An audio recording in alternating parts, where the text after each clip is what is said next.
यवतमाळ, हिंगोली, बीड, परभणीमध्ये मुसळधार पावसामुळे दाणादाण अनेक गावांना पुराचा वेढा. गावकरी, जनावरं पुरामध्ये अडकली. शेतीचंही मोठं नुकसान. तुफान पावसामुळे हातनूर धरणाचे 18 दरवाजे पूर्ण उघडले. 98,000 क्युसेकनं तापी नदीमध्ये पाण्याचा विसर्ग. बारामतीमध्ये अजित पवारांचं शक्ती प्रदर्शन. 2000 बाईकसह भव्य रोड शो. तर संधी दिल्यास बारामतीमधून लढण्यास इच्छुक, जय पवारांचं सूचक विधान.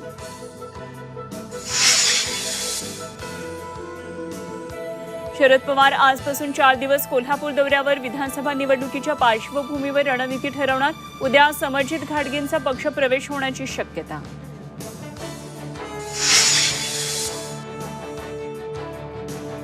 फलटणमध्ये आज निंबाळकर अजित पवारांमध्ये बैठक. महायुतीतल्या वादावर चर्चा होण्याची शक्यता. रामराजे निंबाळकरांच्या भूमिकेकडे लक्ष.